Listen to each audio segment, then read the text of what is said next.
हम लोग जो सिटीजनशिप के ऊपर में बात कर रहे हैं, सिटीजनशिप, नागरिकता,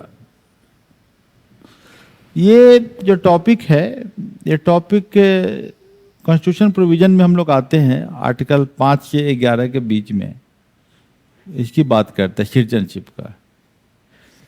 पॉलिटी का जो नॉर्मली जो किताबें होती है वो बड़ा इजी वे में आप उसको बहुत अच्छे तरीके से अंडरस्टैंड कर जाते हैं। थोड़ा उसको लिंक करने से और बार बार पढ़ने से आपको ज़्यादा बदलना तो है नहीं। ये बड़ा इंटरेस्टिंग पेपर है। और पॉलिटी आपको पता ही है कि जीएस पेपर 2 कहते हैं इसको, यूपीएससी में 250 मार्क्स का होता है अकेले। इधर हिस्ट्री ज्योग्राफी मिला के 250 होता है, हिस्ट्री ज्योग्राफी सोसाइटी तीनों मिला के। यहाँ पॉलिटी अकेले, जिसमें कि कॉन्स्टिट्यूशन है, गवर्नेंस है या इंटरनेशनल रिलेशन है, ये भी 250 का होता है। तो ये इजी है स्कोर करना, लेकिन इसको एक बार कंसेप्चुअल क्लैरिटी लेना पड़ता है और लेने के बाद आपका वो स्टेट रह जाता है आपके साथ। फिर पॉलिटी के मान लिया 10-15 क्वेश्चन पीटी में आते हैं तो कभी कभी सभी सही होने लगते हैं। तो बड़ा अच्छा सब्जेक्ट है पॉलिटी, इसको पॉलिटिकल साइंस को एज ए साइंस पढ़िए। तो नागरिकता है जो हमारी किताब शुरू होती है। मैं आपको बेसिकली क्या पढ़ना सिखा रहा हूँ, किताब पढ़ना सिखा रहा हूँ। I am teaching you how to read the books, क्योंकि हमारे स्कूल में भी ये चीज़ें पढ़ाई गई, लेकिन उन्होंने बुक को रीडिंग करना, बुक को पढ़ना, बुक के अंडरलाइन रीडिंग करना नहीं समझाया। हम यहाँ बेसिक बात करते हैं रीडिंग ऑफ द बुक्स। वो अगर आप करना सीख जाइएगा तो स्टैटिक पोर्शन है जहाँ से कि 60% क्वेश्चन से ज़्यादा आ जाते हैं, जो 8 किताबों पर है। वो 8 किताब को आप अच्छे से रीडिंग कर लीजिएगा, अच्छे से स्टडी कर लीजिएगा, तो आपका तो 60% क्वेश्चन तो करीब करीब सही होने लगेंगे। बचते हैं 40% क्वेश्चन जो डायनेमिक होते हैं, जो खासकर डायनेमिक का मतलब ये नहीं होता है कि करंट अफेयर होता है, ये मत समझिएगा। डायनेमिक का मतलब होता है कि मान लिया कि यूनिवर्स में अभी कुछ काम चल रहा है, साइंटिस्ट अच्छा काम कुछ कर रहे हैं, या कुछ वायेजर गया है ऊपर में, स्पेस एक्सप्लोरेशन हुआ है, तो आपको स्पेस चैप्टर से क्वेश्चन आने की उम्मीद बढ़ जाती है। बात समझे कि नहीं? जैसे लूनर मिशन अभी हुआ, तो लूनर मिशन से रिलेट करता हुआ साइंस के चैप्टर से क्वेश्चन आने की उम्मीद बढ़ जाती है। जैसे बैटरी पर बहुत सारे काम हो रहे हैं, अल्टरनेटिव एनर्जी सोर्स पर। किस पर काम हो रहा है? अल्टरनेटिव एनर्जी सोर्स पर। तो फिर आपका क्वेश्चन जो है अल्टरनेटिव एनर्जी सोर्स पे आने के चांस बढ़ जाते हैं। और पिछले 2025 में अल्टरनेटिव एनर्जी सोर्स, सोलर या बैटरी पर 2 क्वेश्चन आ गए, समझे? तो डायनेमिक जो है एक डायरेक्शन देता है कि स्टैटिक का कौन पोर्शन इंपॉर्टेंट होता जा रहा है। लाइक सिटीजनशिप बीच में काफी इंपॉर्टेंट हो गया था। कारण क्या था? हम एक्सपेक्ट कर रहे थे, हम स्टूडेंट को बता रहे थे कि सिटीजनशिप से क्वेश्चन आएगा पीटी में, देख लेना। आया because citizenship amendment act news में 2023 में काफी ज्यादा था। 2024 में क्वेश्चन आ गया, अमेंडमेंट एक्ट CAA बहुत ज्यादा न्यूज में चल रहा था, तो स्वाभाविक है कि ये चैप्टर इंपॉर्टेंट हो जाता है। मेरी बात समझ में आई? तो ये तो समझना ही है, लेकिन डायनेमिक के फ्लो से पढ़ना है। न्यूज पे जो चीज फ्लैश ज्यादा हो रहा है उसको जाके अपने सब्जेक्ट से लिंक करना है। बात समझ गए? मान लिया कि अभी जो है कोई अशोक के बारे में काफी ज्यादा डिस्कशन चल रहा है न्यूज में, किसी ने, प्राइम मिनिस्टर ने कुछ स्पेसिफिक बातें कही सम्राट अशोका का, तो आपके लिए अशोक हिस्ट्री में इंपॉर्टेंट हो जाएगा। अगर मदुरई में कोई कन्वेंशन हो रहा है जिसमें प्राइम मिनिस्टर और देश के सभी नागरिक पहुंचे हुए हैं, तो मदुरई का हिस्टोरिकल पर्सपेक्टिव में क्या इंपॉर्टेंट रोल है, वो इंपॉर्टेंट हो जाएगा। क्लियर हो रहा है ना? जैसे बिहार में इथेनॉल बड़ा इंपॉर्टेंट है, क्योंकि इथेनॉल पे बड़ी प्लांट लगाए जा रहे थे, तो इथेनॉल साइंस में भी इंपॉर्टेंट हो जाएगा, बिहार की इकोनॉमी में भी इंपॉर्टेंट हो जाएगा। तो newspaper reading gives a direction to the static portion. बात समझे कि नहीं? तो आपको समझना होगा कि ये 8 स्टैटिक किताबें तो लगभग स्टैटिक है, वो तो बदलेगा नहीं। वो प्रिपरेशन तो आपका हो गया। एक बार ये प्रिपरेशन जब हो जाता है स्टैटिक का, तब आपका काम क्या है? डायनेमिक के साथ लिंक करना और टेस्ट देना।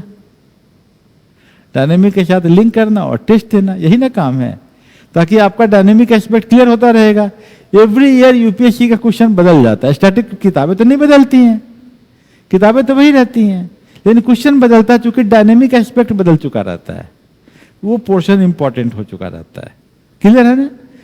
तो ये चीजें आपको समझनी होंगी, है ना। सिटीजनशिप को हम बेसिक रीडिंग किताब का देते हैं और हम आपको किताब का रीडिंग करना ही समझा रहे हैं। इसमें कोई रॉकेट साइंस होता नहीं है, ये बड़ा सिंपल बात है। धैर्य से बैठ के पढ़ाई कीजिएगा लाइन बाय लाइन, तो लाइन बाय लाइन आपसे बात करेगा और आप समझ जाइएगा। देखिए कितना इजी इसका लैंग्वेज है। लिखता है कि like any other modern state India has two kinds of citizens, two kinds of people, sorry. किसी भी मॉडर्न देश में जैसे दो तरह के लोग होते हैं, वैसे भारत में भी दो तरह के लोग हैं। यही बात कह रहा है। कौन कौन होता है? एक नागरिक है और एक एलियन से गैर नागरिक है। यही है। कुछ हमारे देश में नागरिक हैं और कुछ बाहर के लोग बैठे हुए होंगे, वो भी काम कर रहे हैं। नेपाल के होंगे, भूटान के होंगे, बांग्लादेशी होंगे, पाकिस्तानी होंगे, बाहर से घूमने आए होंगे, टूरिस्ट होंगे। सिटीजन्स कौन है?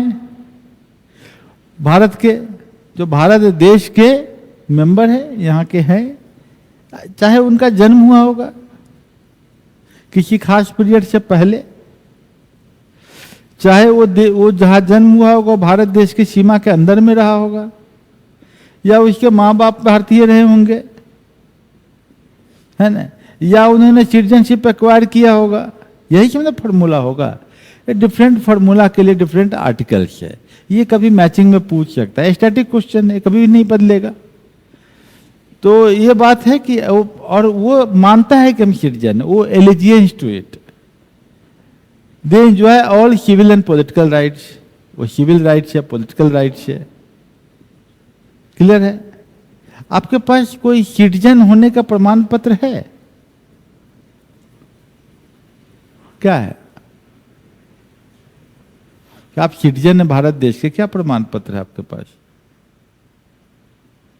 आज के जब भी नहीं है। आधार कार्ड आपका सिटीजन होने का प्रमाण पत्र नहीं है। बात समझे कि नहीं? उससे एक आइडिया लगता है कि इनका जन्म यहां हुआ है, इनका घर यहां है, इनका प्लेस ऑफ बर्थ है। आप मैट्रिक पास किए इसका मतलब नहीं कि आप यहाँ के सिटीजन हैं। क्लियर है?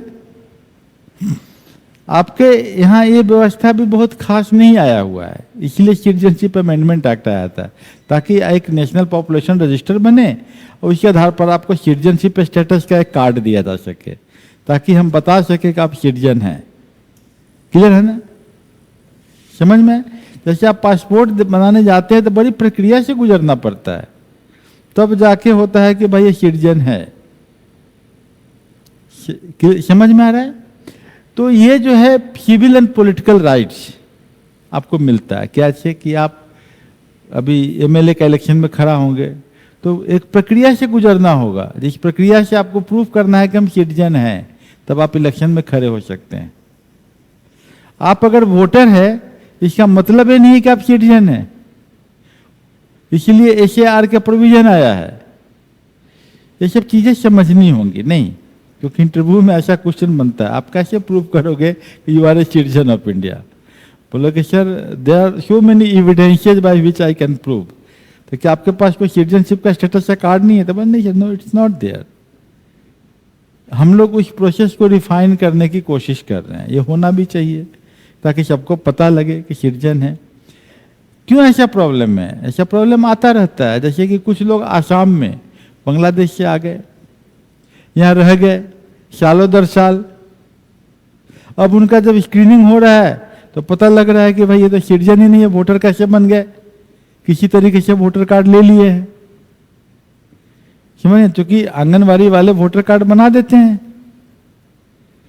तो ये जो प्रक्रिया है, आंगनबाड़ी वाले जो वोटर कार्ड बना देते हैं, ये वाले प्रॉब्लम को जो है ठीक करना पड़ेगा। इसीलिए आपका एसआईआर की प्रोविजन किया गया है कि इंटेंसिव वेरिफिकेशन किया जाएगा, special intensive verification.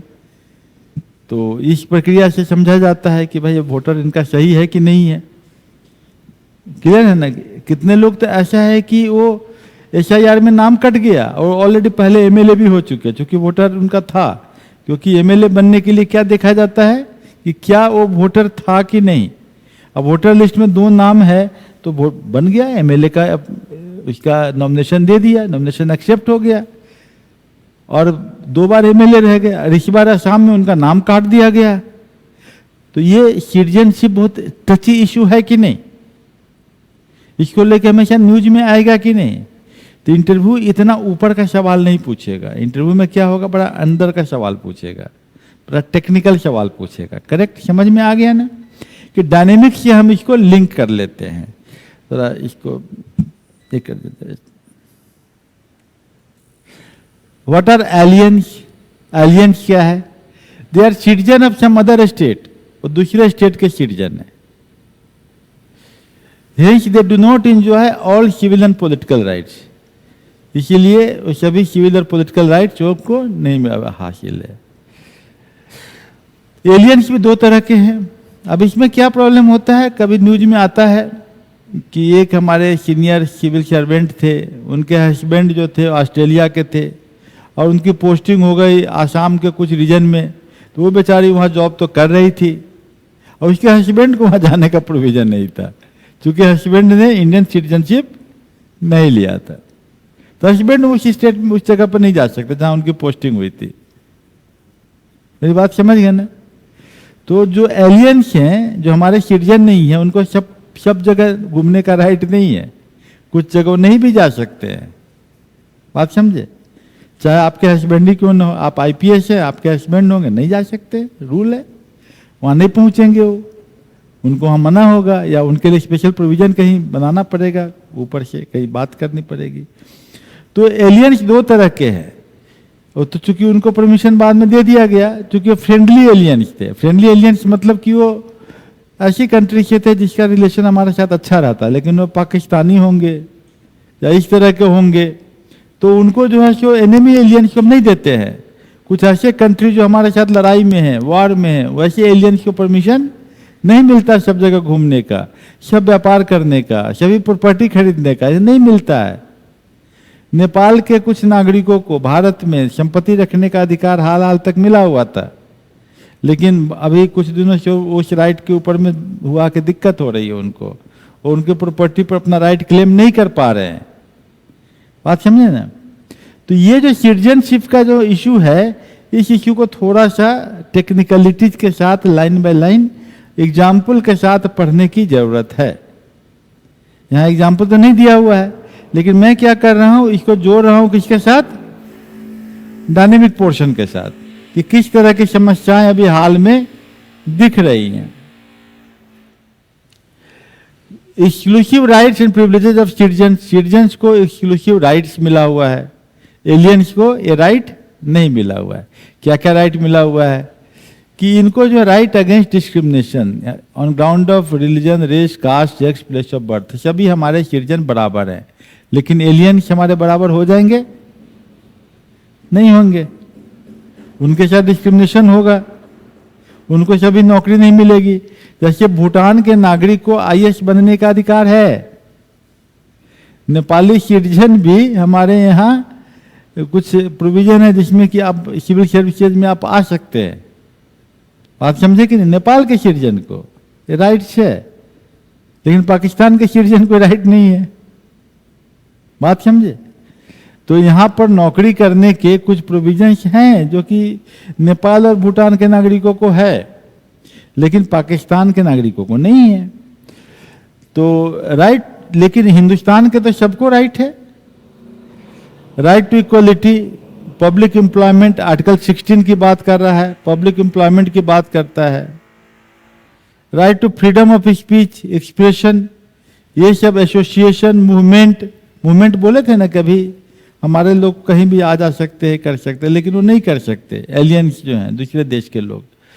Residence and professions, cultural and educational rights, हमारे को कुछ राइट मिला हुआ है, हम यहाँ के हैं, अगर मुस्लिम है तो मुस्लिम कॉलेज खोल सकते हैं, मोहम्मद को हम एजुकेशन दे सकते हैं, लेकिन एलियंस नहीं दे सकते हैं। Membership of parliament, state legislature, ये हम लोग खड़ा हो सकते हैं इलेक्शन में। पब्लिक ऑफिस, वाइस प्रेसिडेंट, जज वगैरह, ये सब जो है आपको प्रिविलेजेज मिला हुआ है। तो in India both citizen by birth as well as naturalised citizen are eligible for the office of president. जो बर्थ जिनका हुआ है इंडिया में, बर्थ के भी फॉर्मूला होंगे।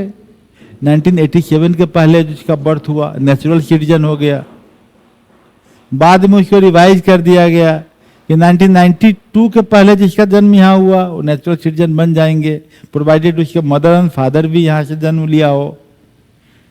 तो ये सब प्रोविजन दिया गया, समझे ना। तो ये जो है आपका नेचुरलाइज्ड सिटीजन, नेचुरल जैसे मान लिया कि कोई जगह है वो इंडिया के अंदर में आ गया बाद में, जैसे सिक्किम में आ गया बाद में, तो इसके सिटीजन तो नेचुरलाइज्ड सिटीजन हो जाएंगे ना। तो eligible for the office of president USA, एक citizen by birth only can become the USA president. हमारे यहाँ दोनों तरह के नेचुरलाइज्ड सिटीजन बाद में भी एक्वायर करेंगे सिटीजनशिप, तब भी प्रेसिडेंट बन सकते हैं, लेकिन यूएसए में नहीं। जिनका जन्म वहाँ हुआ है, माँ बाप का जन्म हुआ, वही बनेंगे। ये अंतर है। कॉन्स्टिट्यूशनल प्रोविजन आर्टिकल 5 to 11, इसको आप आराम से पढ़िएगा। आर्टिकल 5 to 11 में यही बात करेगा। एक टाइम दे दिया, जनवरी 26, 1950, 26 जनवरी 1950। इसके बाद जिनका जन्म यहाँ हुआ वो तो होंगे ही यहाँ के सिटीजन, इसमें तो कोई दो मत ही नहीं है। इसके पहले वाले में थोड़ा सा प्रोविजन होगा कि जैसे मान लिया कोई इंडियन है और वो पाकिस्तान चला गया, अब फिर लौट कर पाकिस्तान से इंडिया आ गया, तो उसका टाइम फ्रेम दे देगा इस प्रोविजन में। क्लियर हो रहा है ना। कोई इंडियन है और देश में आज़ादी के टाइम में जो लड़ाइयाँ चल रही थी, तो जो आपस में दंगे हो रहे थे, तो कोई इंडियन है वो पाकिस्तान चला गया, कोई मुस्लिम, अब फिर पाकिस्तान से लौट के इंडिया आ गया कि नहीं हमको इंडिया में रहना, लखनऊ में ही रहना है, तो इंडियन सिटीजन होगा। उसका टाइम फ्रेम देगा कितना टाइम में लौटा है। तो जितने भी तरह के प्रोविजन दिए जाते हैं, कहाँ दिए जाते हैं, कहाँ पास होते हैं, पार्लियामेंट में। पार्लियामेंट इस सब के ऊपर में रूल इनैक्ट करता है, उसके बाद एक्ट बनाता है। तो पार्लियामेंट्री अथॉरिटी की बात करता है इसमें। तो पार्लियामेंट के अंदर में एक टाइम एक सिटीजनशिप एक्ट लाया 1955 का, बहुत इंपॉर्टेंट एक्ट लाया कि भाई 1955 तक इलेक्शन भी हो गया था। 1952 में इलेक्शन हो गया, 1952 में इलेक्शन हो गया, तो 55 तक तो गवर्नमेंट फॉर्म कर गई थी, पार्लियामेंट भी सेशन में आ गया था। तो इन्होंने एक एक्ट लाया कि भाई बहुत कन्फ्यूजन है, लोगों ने, हमारे एमपी साहब लोगों ने बोला कि कुछ लोग गए फिर लौट के आ गए, कुछ के अपने आधे रिश्तेदार पाकिस्तान रह गए, आधे यहाँ रह गए, कुछ बांग्लादेश चले गए, तो इसको कैसे करेंगे। कुछ का बच्चों का जन्म ही हुआ है, बच्चों को अपनी फुआ के पास छोड़ दिए और अपने चले गए पाकिस्तान, ऐसा भी हुआ। बात समझे ना। तो हर आदमी, मान लिया कोई मुस्लिम है बेचारा, उसका अपने बच्चा का जन्म हुआ, छोटा बच्चा है, बोला कि मैं जाता हूँ लाहौर कमा लूँगा, भाई बच्चा यहीं रहेगा अपने दादा का दादी के पास, तो वो तो चला गया। अब फिर बाद में वो लौट के आ गया अपने, नहीं मेरा बच्चा वहीं पर है, कमाई करे या ना करे, लखनऊ भी अच्छा है, फिर वापस लौट आया। तो इस सबको लेके एक सिस्टम बनाना पड़ेगा ना कि भाई कैसे हम उसको सिटीजनशिप किस स्टेटस में दे। तो ये प्रोविजन के लिए सिटीजनशिप एक्ट आया 1952 में। बाद में फिर समस्या कुछ हो गई, बांग्लादेश लड़ाई हुई 1971 में। 71 के वार में जब बांग्लादेश जो अलग हुआ पाकिस्तान से, उस समय भी कुछ लोग ऐसे हुए जो बांग्लादेश से हिंदू आ गए हमारे यहाँ, कुछ मुसलमान भी आ गए हैं, रह गए, वापस नहीं लौट के गए। अब वो वोट दे रहे हैं, कलकत्ता में कंडीशन अभी हुआ था ना, वो वोट दे रहे थे। इस बार SIR में फिर से उनका स्क्रीनिंग किया गया और वोटर लिस्ट में से उनका नाम छाटा गया। अब बहुत नाम छटे, यही हंगामा का बात था। लोग बोलते थे कि नहीं, जो तृणमूल कांग्रेस गवर्नमेंट है उनको चाहती है वोटर राइट मिले, और दूसरा होता कि नहीं, दूसरा चाहते हैं कि नहीं उनका राइट नहीं है, उनका तो सिटीजन है ही नहीं, तो बिना मतलब का वोट दे रहे हैं। ऐसे लोगों की संख्या बहुत ज़्यादा है। तो SIR करने की बात होने लगी। फिर 1992 में एक प्रोविजन आया, उस समय भी यही बात के हुआ। फिर 2003, 2005, 2015, 2019 इतने सारे सिटीजनशिप में अमेंडमेंट एक्ट आए हैं। ये आपको याद करना पड़ेगा कि 92, 2003, 2005, 2015, 2019 ये सिटीजनशिप क्या है। मतलब पेज बाय पेज जो है आपको थोड़ा सा ध्यान से पढ़ना होगा। शॉर्टकट में जाएंगे तो एग्जाम थोड़ा सा दिक्कत होने लगता है, लोगों का निकल भी जाता है, ऐसा नहीं कि नहीं निकलता है, निकल भी जाता है, लेकिन बड़ा स्ट्रेस होता है। ऐसे अगर आप अपने किताब 8 ही किताब रखिए, उसी को बार बार पढ़िए, उसी को अच्छे से पढ़िए, एक ही सोर्स रहेगा, एक ही जगह पर बैठ के पढ़िए। अपना घर में ऐसा जगह, एक शांत जगह रख लीजिए जहाँ की आपको पढ़ने की सुविधा मिलती हो। टाइम आप अपना फिक्स कर लीजिए जो आपको डिस्टर्ब न करता हो। आपका मन की स्थिति को ठीक कर लीजिए कि आपको प्रॉब्लम ना होता हो। उसी चीज़ के साथ आप अगर जुड़ के करते हैं तो घर से अच्छी जगह कोई नहीं हो सकता पढ़ाई करने का। समझ रहे हैं ना। आपको खाली क्या है कि सही गाइडलाइंस और ऐसा मेंटर चाहिए जो ऑनलाइन भी अवेलेबल हो और ऑफलाइन भी आपसे मिल लेता हो, ताकि वो आपको सही गाइड करेगा। नहीं तो क्या होता है, आधे लोग तो दिल्ली में 4 घंटा तो घूमने फिरने में ही वो पढ़ाई मान लेते हैं, नहीं कि लाइब्रेरी जा रहे हैं। फिर लाइब्रेरी में बैग रखेंगे, बैग में से किताब निकालेंगे, फिर लाइब्रेरी में बैठेंगे, फिर थोड़ी देर बाद पानी छूट गया, फिर पानी लेने जाएंगे, फिर उसके बाद पानी जब पी के आएंगे तो बड़ा समोसा खाने का मन कर रहा है। तो दिन भर में बोलेंगे लाइब्रेरी में बैठ के पढ़ें, या शाम को निकलेंगे जब रिजोल्यूशन लेंगे शाम को, तो पता लगा कि आप बैठे तो सुबह निकले 7 बजे, आए हैं शाम के रात के 7 बजे, 12 घंटा में पढ़ाई हुई है 5 घंटा। और वही एक आदमी ऐसा है जो दिल्ली में भी रह रहा है, अपना घर रूम को ठीक कर लिया है, खाना वाना व्यवस्था ठीक कर लिया है, अपना बिस्तर रखे हुआ, टेबल रखे हुआ है, बैठ के पढ़ता है। सुबह 7 बजे उठ बैठता है, 2-2 घंटा का शिफ्ट लगाता है, दी तो 5-5 मिनट का ब्रेक लेता है और सब काम करते। शाम के 7 बजे एनालिसिस करता है, पता लगा मैंने पढ़ा है 12 घंटा में 9 घंटा। तो लाइब्रेरी में पढ़ने वाला ज़्यादा पढ़ा कि घर में पढ़ने वाला ज़्यादा पढ़ा? तो आप समझ लीजिए इस चीज़ों को। इसीलिए मैं कंटेम्पलेशन और रिजोल्यूशन की बात करता हूँ। तो आपको करना क्या, इसी पेज को पढ़ना है, इसी पेज को आंख बंद करके मनन करना है। मेंटरिंग में हम आज भी बच्चों को बता रहे थे कि बेटे हम लोग का जो पढ़ाई का ढंग है उसमें ढंग ऐसा है कि कम पढ़ोगे, ज़्यादा आंख बंद करके सोचोगे और फिर लिखोगे। तो ये होता है असली पढ़ाई, ये पढ़ाई लॉन्ग लास्टिंग होता है। और एक पढ़ाई होता है कि पेज दर पेज, तो भाई कितना पेज पढ़ लिया, इतना पढ़ लिया, लेकिन क्वेश्चन पूछिए तो सब क्वेश्चन गायब ही है। लेकिन जब आंख बंद करके मनन करके पढ़ेंगे तो आपका जो है आधे क्वेश्चन का रिटेंशन होगा। किताब अच्छा है आपका, क्योंकि आपकी किताब में जो सैलिएंट पॉइंट है वो बॉक्स के अंदर में फिर से आपको पिक्टोग्राफिक ढंग से दे दिया गया है, ताकि आपको पता रहे कि ये सब चीज़ तो बहुत ज़रूरी हो गया है ना। यहाँ पर लिखा हुआ कॉन्स्टिट्यूशनल प्रोविजंस। यहाँ आर्टिकल 5 जो है, पर्सन डोमिसाइल्ड इन इंडिया, जो इंडिया में बॉर्न हुआ है या जनवरी 26 से पहले जो हम बात कर रहे थे, चाहे जिनके पेरेंट इंडिया में बॉर्न हुए हैं, वो सबको आर्टिकल 5 में कहा जाता है पर्सन डोमिसाइल्ड इन इंडिया। क्या बोलते हैं, आपसे क्वेश्चन पूछा जाएगा, मान लिया यूपीटी में, what does it mean by person domiciled in India, तो आप नीचे 2 ABCD लिखा रहेगा, चाहे 1-2 स्टेटमेंट दिया गया है। It is coming under article 5, the true statement. Second, in which either he or his parents are born inside India, either उसके माता पिता यहाँ जन्म लिए हैं, तो ये भी स्टेटमेंट सही है ना। इसका डेट जो है 1955 है, तो नहीं 1950 है, तो ये स्टेटमेंट गलत है। नीचे इसी तरह से क्वेश्चन बनता है ना, यूपीएससी इसी तरीके का क्वेश्चन बनाता है कि आपने लाइन से पढ़ा है कि नहीं पढ़ा है। और कोचिंग इंस्टीट्यूट क्या करता है कि वो अपने तरीके से क्वेश्चन बना के बोलता है आपका चैप्टर खत्म हो गया। वहाँ किसी भी लाइन से क्वेश्चन बना देते हैं, उनका आर्ट है बनाने का। 3 स्टेटमेंट दे देंगे, which 2 आर करेक्ट, यही ABCD में रहेगा कि 1 और 3 करेक्ट, 1 और 2 करेक्ट, या ओनली 1 करेक्ट, या नॉन करेक्ट, ऐसे दे देंगे।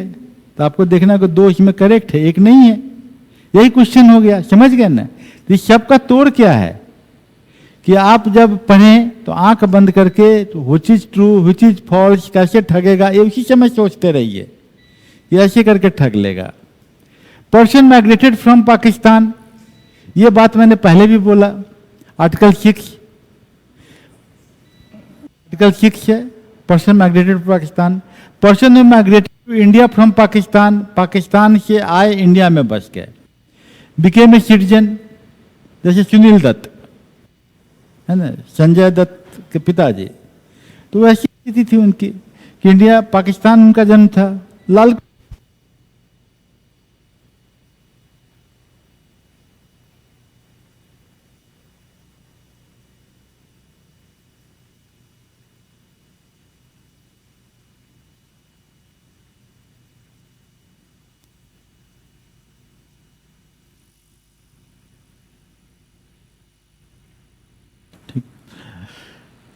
तो आपको एग्जाम्पल के साथ नहीं तो रटना पड़ जाएगा। अगर आपके पास एग्जाम्पल्स नहीं है, टीचर आपको एग्जाम्पल्स नहीं बता पाए हैं आपके किसी भी इंस्टीट्यूट में, तो आपको रटना पड़ेगा। देखिए सुनील दत्त या लाल कृष्ण आडवाणी का क्या हुआ, दे केम टू इंडिया, मतलब कि उनके ग्रैंड पेरेंट्स या उनके पेरेंट्स कहाँ जन्म लिए, जब भारत और पाकिस्तान एक था उस समय जन्म लिया। बाद में कहाँ आ गए हो, यहाँ आ गए। तो ये लोग जो है वे are born in undivided India, fulfilled one of the two condition. उनका दो कंडीशन फुलफिल होना चाहिए, migrated before July 1948, constituent assembly बनने से पहले ही वो माइग्रेट कर गए, या माइग्रेटेड ऑन और आफ्टर जुलाई 1948 और उसके बाद रजिस्टर हो गए, यहाँ पर रजिस्ट्रेशन करवा लिए। कि उस समय कैंप खुला था, उस समय एक कैंप खुला था जिसमें कि ऐसे लोग अपना आकर रजिस्ट्रेशन करवा लेते थे कि भाई हम तो हैं सिंध के, जो चला गया पाकिस्तान में जैसे लाल कृष्ण आडवाणी, या हम तो है पंजाब में जो वेस्ट पंजाब जो कि चला गया पाकिस्तान में, लेकिन वो लौट के आए और यहाँ के कैंप में क्या कराए, रजिस्ट्रेशन करा लिए। जैसे कि आपको दिल्ली में मुखर्जी नगर, वहाँ एक कैंप था, बहुत सारे लोगों का कैंप रिकॉर्ड खोजने आते हैं कि साहब मेरे परदादा 1948 में आए थे और रजिस्ट्रेशन करवाए थे।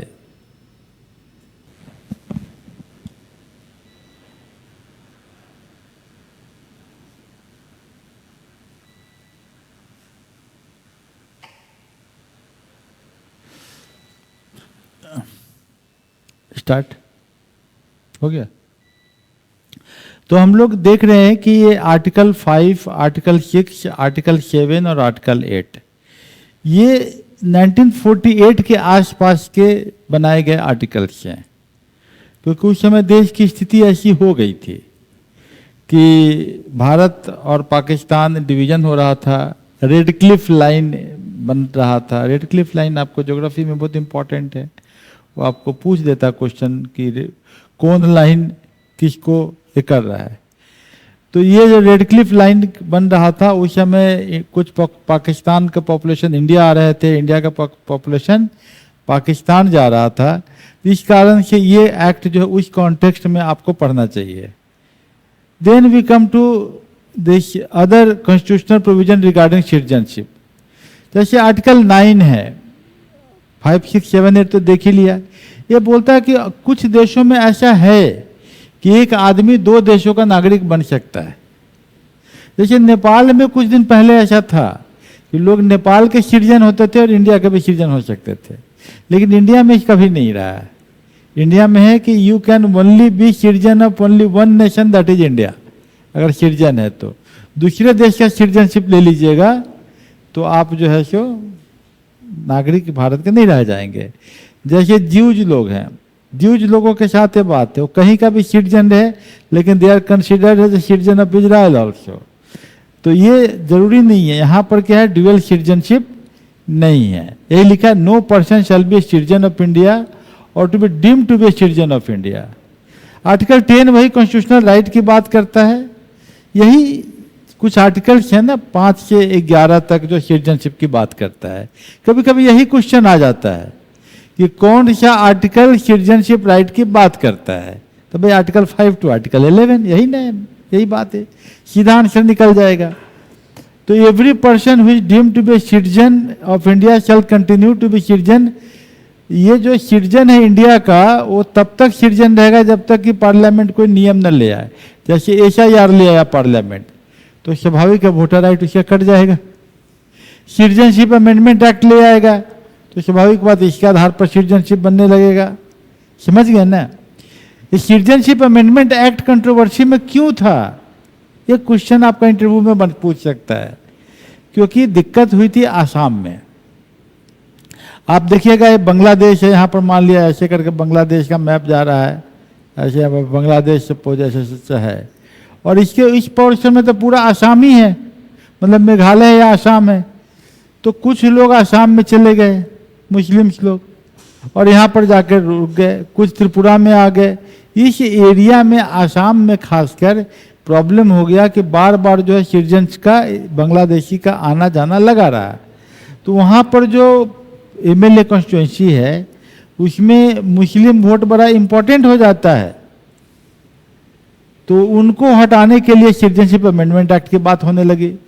और ये जब बात होने लगी कि भाई मुस्लिम को हटाओ, तो मुस्लिम्स तो वहाँ पर बहुत प्रॉपर्टी बना लिए थे। और दिक्कत ये हो गई थी, मैं बहुतों को जानता हूँ जो कि बिहार के हैं और वो जाके आसाम में बस गए हैं, और संजोग से जो है सो मुस्लिम भी हैं और कुछ हिंदू भी हैं। हिंदुओं को तो दिक्कत नहीं हुई ज़्यादा, क्योंकि उन लोग अपना आए बिहार से, एक ज़मीन का दस्तावेज वगैरह लेके चले गए कि मेरे दादा के नाम से ज़मीन है, वंशावली मेरा ये है, तो उनका तो सिटीजनशिप बच जाएगा। लेकिन कुछ मुस्लिम जो थे जो गए थे, अब वो आके वंशावली बनाने जा रहे, वंशावली बन ही नहीं रहा उनका। अब उनके दादा वो है, वो प्रूफ ही नहीं कर पा रहा है।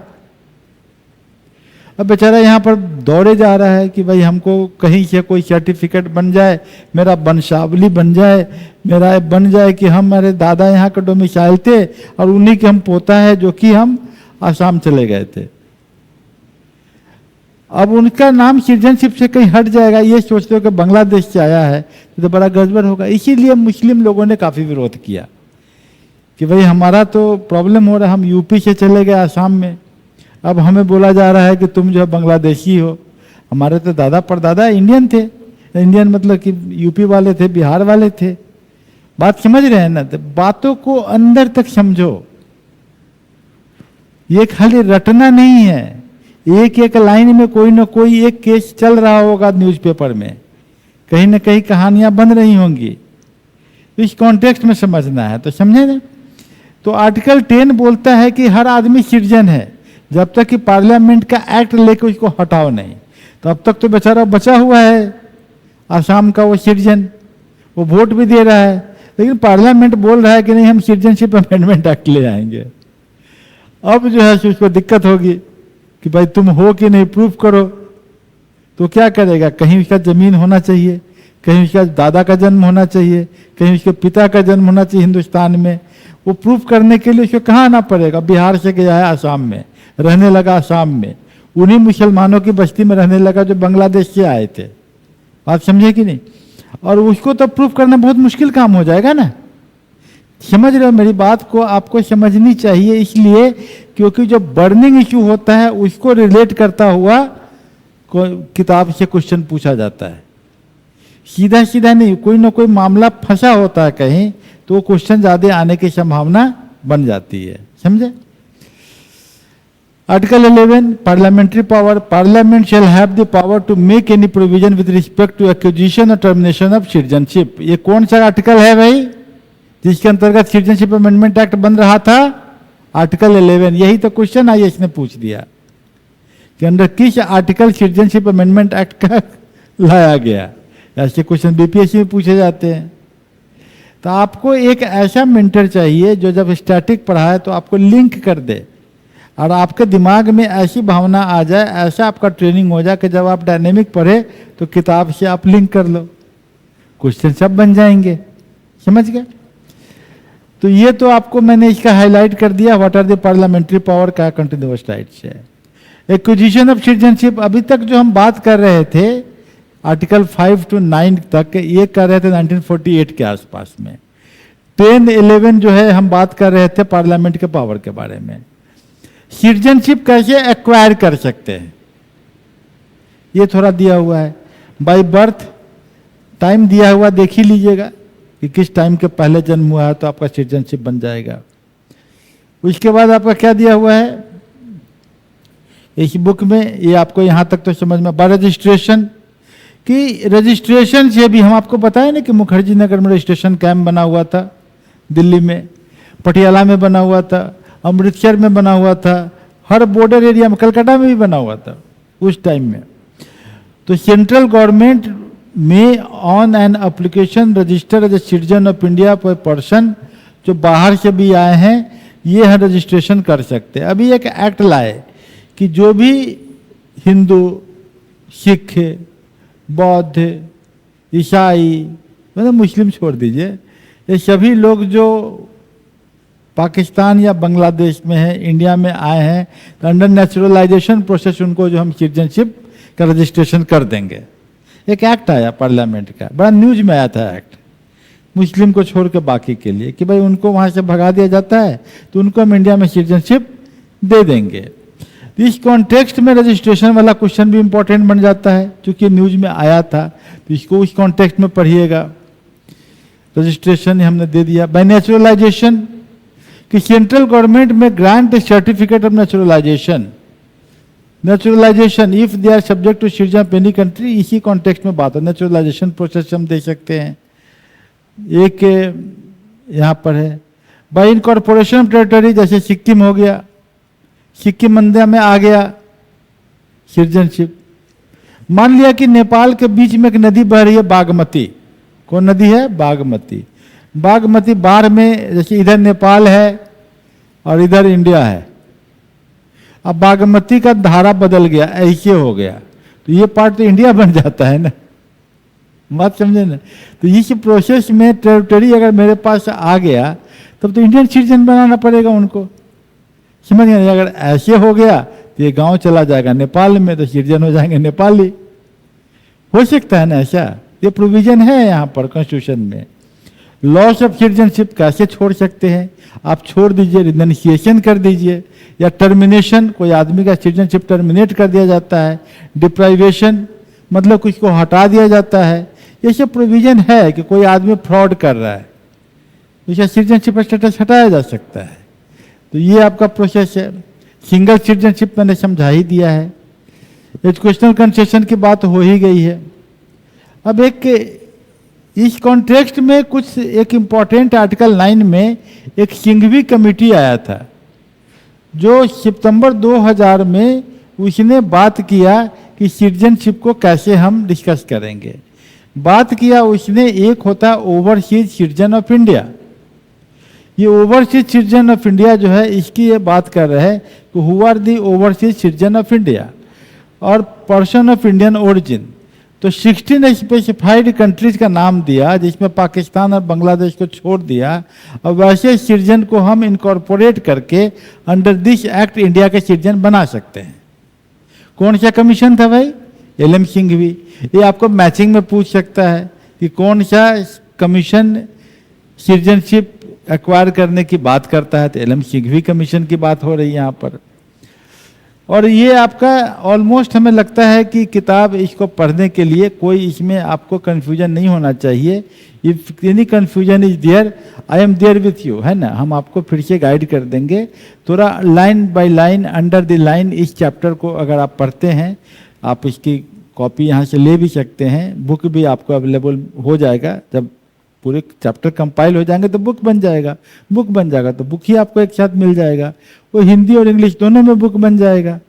हिंदी को थोड़ा सा टाइम लगेगा बुक बनने में, लेकिन हाँ दोनों मिलेंगे और आपका एक किताब जो है सो पूरा हो जाएगा। रहा कि हम अभी पॉलिटी पे ज़्यादा चल रहे हैं, हम दो चीज़ों पर चल रहे हैं, एक स्ट्रैटेजी फॉर प्रिपरेशन और दूसरा हम चल रहे हैं पॉलिटी। पॉलिटी 50 लेक्चर्स में आपको जो इन्फॉर्मेशन बुकलेट में दिया होगा कि 55 लेक्चर्स में हम पॉलिटी पूरा खत्म कर देंगे। मान लिया अभी 6 चला है, 6 हुआ है, 49 लेक्चर्स और ये आपको ऑनलाइन मिल जाएगा, वो रहेगा आपके पास, बुक भी रहेगा आपके पास। बुक इसको सुनिए और बुक पढ़िए।